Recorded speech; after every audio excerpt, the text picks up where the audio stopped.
Hello. मैं doctor राजकुमार बेसरवाल, MBBS MD skin. आज मैं आपसे बात करना चाहता हूँ पीआरपी थेरेपी।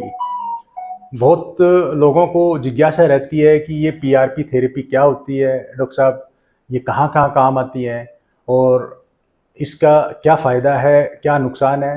तो वो मैं आज बताना चाहता हूँ। PRP therapy means platelet rich plasma therapy. अपने ब्लड में जो कंपोनेंट होता है प्लेटलेट, जो आपने सुना होगा, तो प्लेटलेट में बहुत सारे ग्रोथ फैक्टर होते हैं।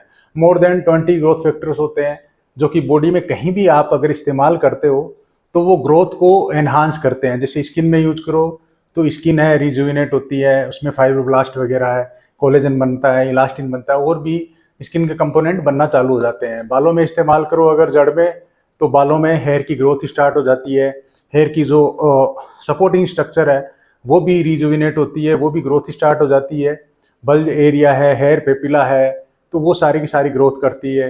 अदर जो ब्रांचेज हैं, जैसे जैसे डेंटिस्ट भी इस्तेमाल करते हैं, अगर ऑर्थोपेडिक्स में इस्तेमाल करें तो बोन का रीजनरेशन भी करती है बहुत जगह। मतलब इसका रीजनरेटिव इफेक्ट होता है पीआरपी थेरेपी का।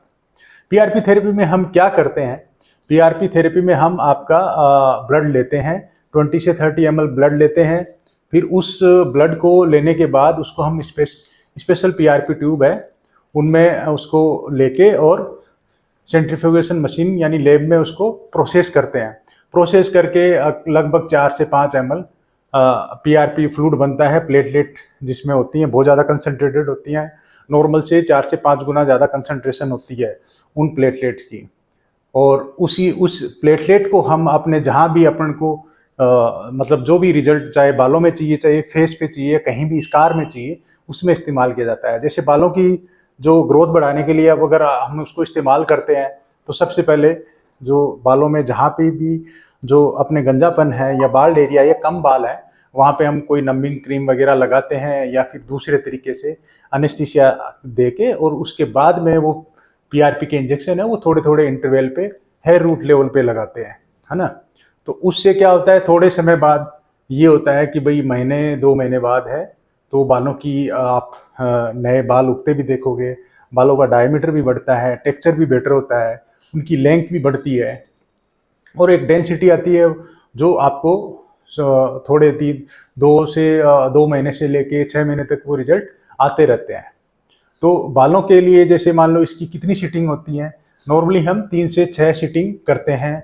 वो डिपेंड करता है कि आपके किस सीवियरिटी का एंड्रोजेनेटिक एलोपेशिया है, यानी कि जो हार्मोनल वाला पैटर्न होता है, चाहे मेल में हो चाहे फीमेल में हो, उसमें 3 से 6 हम प्लान करते हैं।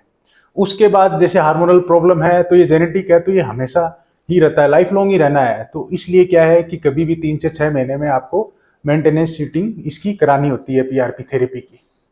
दूसरा चीज़ ये है कि स्किन में भी इसका इस्तेमाल किया जाता है। पीआरपी थेरेपी होती है जो फेस के रिंकल हैं, स्कार हैं, एक्ने के कारण जो एट्रोफिक स्कार होते हैं, उसके लिए भी पीआरपी थेरेपी है वो इस्तेमाल की जाती है। स्कार में उसको इंजेक्ट किया जाता है, रिंकल्स में इंजेक्ट किया जाता है, नेक लाइन वगैरह है उनके रिंकल में इस्तेमाल होता है। उसके अलावा पेरी ऑर्बिटल जो मेलेनोसिस जो छाया बोलते हैं, मतलब डार्क सर्कल बोलते हैं, उसके लिए इस्तेमाल होता है। जो अपने मिलाजमा होता है महिलाओं में, या जो पिगमेंटेशन हो जाता है, उसमें भी इंजेक्ट किया जाता है पीआरपी, जिसके बहुत वंडरफुल रिजल्ट है। और पीआरपी को कंबाइन भी कर सकते हैं माइक्रो नीडलिंग या एमएनआरएफ के साथ, जिस प्रोसीजर को हम वेम्पायर फेशियल बोलते हैं, जिसके बहुत वंडरफुल रिजल्ट रहते हैं। मतलब रिजुविनेशन, फेस के रिजुविनेशन में बहुत अच्छा उसके रिजल्ट आते हैं। तो इस तरह ये पीआरपी होती है।